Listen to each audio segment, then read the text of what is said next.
السلام علیکم جی، کیسے ہیں آپ سب لوگ؟ امید کرتی ہوں آپ سب لوگ ٹھیک ہوں گے، خوش ہوں گے۔ آج ہم ایک نیا ناول سٹارٹ کرنے جا رہے ہیں جس کا نام ہے شہر محبت، اور یہ لکھا ہے نگل سیما نے۔ چلیں جی سٹارٹ کرتے ہیں۔ کبھی کبھی ایسا ہوتا ہے کہ اچانک زمین پھٹ جائے یا آسمان آ گرے یا پھر کوئی بڑا حادثہ ہو تو یہ سمجھ میں ہی نہ آئے کہ کیا ہوا ہے۔ تو مجھے بھی اس سمے ایسا ہی لگا تھا کہ شاید آسمان گر گیا ہے یا زمین پھٹ گئی ہے یا پھر پتہ نہیں کیا ہوا۔ کتنی ہی دیر تک میں نہ سمجھی سے اس کھلے دروازے کو دیکھتی رہی جس سے ابھی مما نکل کر گئی تھیں، اور ان کے پیچھے رومی مجھے بے بسی سے تکتی ہوئی گویا ان کے پیچھے کھسٹی جا رہی تھی، کیونکہ مما نے اس کا بازو سختی سے تھام رکھا تھا۔ وہ کچھ کہنے کی کوشش میں بار بار ہونٹ کھول اور بند کر رہی تھی، اور مما کے جانے کے 1 گھنٹے بعد میں ان الفاظ کو معنی پہنانے کی کوشش کر رہی تھی جو مما نے میرے لیے کہے تھے۔ تمہیں رومی کو اس بری طرح ڈانٹنے اور خفا ہونے کا حق کس نے دیا، اور کیوں ڈانٹ رہی ہو تم اسے؟ پتہ نہیں مما آج اتنے غصے میں کیوں ہیں۔ میں نے ایک لمحے کے لیے سوچا تھا، اور میں انہیں بتانا چاہتی تھی کہ رومی میری بہن ہے اور مجھے یہ حق ہے کہ میں اسے کوئی غلط کام کرتے دیکھوں تو ڈانٹوں اور منع کروں، لیکن مما کے اگلے جملے نے میری قوت گویائی یکدم سلب کر دی تھی۔ تم کیا سمجھتی ہو رومی کو؟ اپنی غلام، محکوم، نوکر؟ تو اچھی طرح سن لو، نوکر وہ نہیں، تم ہو اس کی۔ اور خبردار آئندہ کبھی رومی کے کسی معاملے میں دخل دیا ہو تو، یا اسے بلا وجہ ٹوکا۔ ماما اپنے لفظوں کی ہلاکت خیزیوں سے بے خبر رومی کا ہاتھ پکڑ کر کمرے سے باہر نکل گئی، اور رومی جو ان کی اچانک آمد پر ہکا بکا کھڑی تھی، کچھ کہنے کی ناکام کوشش کرتے ہوئے ان کے ساتھ ہی کھسٹی چلی گئی تھی۔ کتنی ہی دیر تک میں یوں ہی خالی خالی ذہن کے ساتھ کھلے دروازے کو دیکھتی رہی تھی۔ یہ کیا ہوا ہے؟ یہ مما نے کیا کہا ہے؟ میں مما کے جانے کے 1 گھنٹے بعد ان کے کہے لفظوں کو معنی پہنانے کی کوشش کر رہی تھی۔ کیا مما میری سوتیلی ماں ہے؟ بہت دنوں پہلے ایک بار آیا ہوا خیال آج بھی پوری شدت کے ساتھ حملہ آور ہوا تھا، لیکن اگر ایسا بھی ہے تو کون مجھے بتائے گا کہ حقیقت کیا ہے؟ کیا بیا مجھے بتائیں گی کہ حقیقت کیا ہے؟ اور حقیقت تو صرف بیا ہی بتا سکتی ہیں، لیکن بیا کہتی ہیں ایسا نہیں ہے، تم جیا کی ہی بیٹی ہو۔ جیا کی شادی کے 8 سال بعد تم پیدا ہوئی تھی۔ میری آنکھیں بے تحاشا جل رہی تھی۔ بیا نے مجھے بتایا جیا کی شادی کو 8 سال ہو گئے تھے، اور جب وہ مایوس ہو گئی تو تم آ گئی، خدا کا تحفہ۔ اور میرے 5 سال بعد رومی اور ریان۔ 5 سال کی عمر کی باتیں یاد تو نہیں رہتی، اور مجھے بھی کچھ یاد نہیں ہے، لیکن وہ دن میرے حافظے میں بالکل اسی طرح موجود ہے جیسے ابھی کل ہی کی بات ہو۔ میں پاپا کے ساتھ ہاسپٹل آئی تھی، اور پاپا نے مجھے رستے میں بتایا تھا ہم ماما اور ماما کے ساتھ گڑیا سی بہن کو اور بھائی کو دیکھنے جا رہے ہیں۔ یہ بہن بھائی کہاں ہیں اور کہاں سے آئے ہیں؟ میں نے پوچھا۔ یہ اللہ میاں نے تمہارے لیے بھیجے ہیں۔ پھر اللہ میاں نے انہیں ہمارے گھر کیوں نہیں بھیجا؟ ہاسپٹل کیوں بھیجا ہے؟ ہم انہیں گھر ہی تو لینے جا رہے ہیں۔ پاپا نے ایک بار مجھے بتایا تھا کہ میں اگرچہ چھوٹی سی تھی، لیکن سوال کر کر کے ناک میں دم کر دیتی تھی۔ ہر بات کو جاننے کا تجسس تھا میرے نیچر میں۔ پھر ہاسپٹل کے کمرے میں ماما کے بیڈ کے ساتھ پڑی کوٹ میں سے بیا نے اس ننھی سی گڑیا کو اٹھا کر مجھے دکھایا تھا۔ سومی دیکھو، یہ اللہ نے تمہارے لیے ایک بہن بھیجی ہے۔ چھوٹے چھوٹے ہاتھوں کی مٹھیاں بند کیے وہ آنکھیں بند کیے سو رہی تھی۔ میں نے ڈرتے ڈرتے اس کے رخسار پر ہاتھ رکھا تھا، پھر فوراً ہی اٹھا لیا تھا۔ یہ ساری باتیں اس لیے میرے ذہن میں رہ گئی تھی کہ بیا وقتاً فوقتاً انہیں دہراتی رہتی تھی۔ بہنا کو پیار کرو سومی، بیا نے مجھے کہا، اور میں نے ڈرتے ڈرتے ہی اس کے نرم نرم گلابی رخساروں پر پیار کیا، گو کہ مجھے اس سے تھوڑا خوف محسوس ہو رہا تھا، پھر بھی وہ مجھے بہت اچھی لگ رہی تھی اور میں بہت خوش ہو رہی تھی۔ وہ کہاں ہے؟ کون؟ بیا نے پوچھا۔ وہ بھائی، پاپا نے کہا تھا کہ فرشتے ایک بھائی بھی لا رہے ہیں۔ بیا مسکرائی تھی۔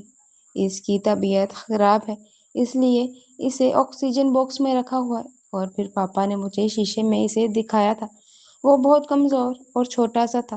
اور پھر ماما گھر آ گئی، ریان اور امی دونوں کو لے کر۔ ریان بہت کمزور اور کچھ بیمار تھا، اس لیے ماما اسے گود میں لے کر بیٹھی رہتی اور امی کو بیا ہی سنبھالتی تھی۔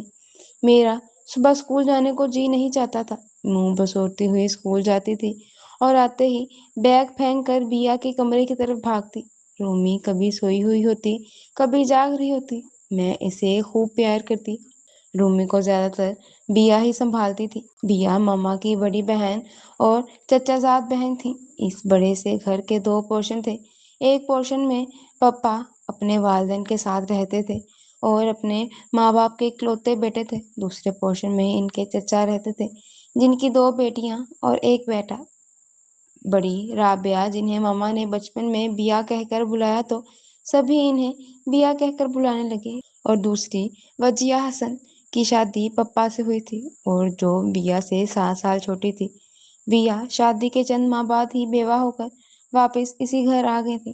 پھر انہوں نے ساری زندگی شادی نہیں کی۔ نجیب ماموں اپنی فیملی کے ساتھ امریکہ میں سیٹل تھے، اور یہاں اس گھر میں بیا اکیلی رہتی تھی۔ میں اور رومی مما کی نسبت بیا سے زیادہ قریب رہے تھے، اور ہر بات مما کی بجائے بیا سے ہی کرتے تھے، اور بیا بھی ہم سے بہت پیار کرتی تھی۔ ماما ہر وقت ریان کی فکر میں رہتی تھی، وہ بہت کمزور بھی تھا، اور بیا نے بتایا تھا کہ اس سے دل میں چھوٹا سا سوراخ بھی ہے۔ ماما ریان کے سلسلے میں کسی پر بھی بھروسہ نہیں کرتی تھی۔ کئی بار میں نے ماما کے کمرے میں گئی اور چاہا کہ ماما بیا کی طرح اسے پیک کر کے میری گود میں لٹا دیں، لیکن ماما کو مجھ پر ذرا بھروسہ نہ تھا۔ انہیں خوف ہوتا تھا کہ کہیں میں اسے گرا نہ دوں۔ حالانکہ بیا نے 2-1 بار میری سفارش بھی کی تھی۔ یوں میں ریان کی نسبت رومی کے زیادہ قریب تھی، اور رومی تو جیسے میری دیوانی تھی، میرا سایہ۔ اس نے ہمیشہ وہی کیا جو میں نے کیا، وہ فوڈ مجھے پسند تھا، وہی فوڈ اسے پسند تھا، جو کلرز اور ڈریسز مجھے پسند تھے وہ بھی وہی کلرز پہنتی تھی۔ حالانکہ ماما اس بات پر خاصا چڑھتی تھیں، وہ جیسے میرے نقش قدم پر پاؤں رکھتی آ رہی تھی۔ شروع میں ہم دونوں نے ریان سے بھی قریب ہونے کی کوشش کی تھی، اور ہم چاہتے تھے اپنے کھیل میں اسے بھی ساتھ رکھیں، لیکن ماما نے ریان کو کبھی ہمارے ساتھ کھیلنے کی اجازت ہی نہیں دی تھی۔ وہ ریان کو ہم سے یوں دور رکھتی تھیں جیسے ہمیں کوئی جراثیم چمٹے ہوئے ہیں۔ وہ ہمیشہ ریان کے ساتھ ہی رہتی تھی۔ ریان ان کے بیڈ روم میں ہی سوتا تھا، جبکہ رومی بیا کے پاس ہوتی تھی۔ لیکن جب وہ 6 سال کی ہوئی تو وہ ضد کر کے میرے کمرے میں آ گئی۔ بیا اسے اٹھا کر لے جاتی اور وہ کبھی یہیں سوتی رہتی۔ رومی نے میری طرح 3 سال کی عمر میں نرسری میں جانا شروع کر دیا تھا، جبکہ ریان کو ماما نے اسکول نہیں بھیجا تھا۔ وہ ابھی تک بہت کمزور سا تھا۔ ماما خود اسے بلاکس وغیرہ سے ہی سکھاتی تھی، جبکہ رومی میرے ساتھ اسکول جاتی تھی۔ جب تک وہ نرسری پریپ میں رہی، اسے جلدی چھٹی ہو جاتی تھی اور ڈرائیور اسے لے جاتا، اور ہر پیریڈ میں میرے پاس بھاگی آتی تھی، اور پھر میں اسے دوبارہ اس کی کلاس میں چھوڑ کر آتی۔ رومی جب کلاس 2 میں آئی تو ماما نے ریان کو گھر میں ہی تیاری کروا کے اسکول میں داخل کروا دیا تھا۔ جس روز ماما نے ریان کو اسکول میں داخل کروایا، مجھے اپنے پاس بلا کر کہا تھا، دیکھو سومی، تم بڑی ہو، ریان کمزور اور بیمار ہے، اور یہاں اسکول میں تمہیں ہی اس کا خیال رکھنا ہے۔ بریک میں اسے اپنے ساتھ رکھنا اور بھاگ دوڑ مت کرنے دینا۔ میں تب 7ویں جماعت میں تھی، اور ماما کا مجھے اس طرح ریان کا خیال رکھنے کا کہنا بہت اچھا لگا، اور اپنا آپ بڑا معتبر سا لگا، اور میرے اندر خوشی کی انجانی سی کلیاں چٹکنے لگی تھی۔ میں تھوڑی دیر بعد ریان کی کلاس میں جاتی تھی اور اس کی طبیعت پوچھتی، تم ٹھیک ہو نا؟ کوئی چیز تو نہیں چاہیے؟ پانی پینا ہے؟ واش روم میں جانا ہے؟ وغیرہ وغیرہ۔ وہ مجھے دیکھتے ہی مسکراتا اور اس کی آنکھیں چمکنے لگتی تھیں۔ تمہارا بھائی بہت پیارا ہے، ٹیچر نے کہا تو میں نے بڑا فخر محسوس کیا۔ بریک ہوتے ہی میں تیر کی طرح اس کی کلاس میں گئی تھی، اس کی انگلی پکڑ کر اسے اپنی کلاس میں لے آئی تھی۔ رومی تو خود ہی بریک ٹائم میں آ جاتی تھی۔ میں نے ماما کی طرح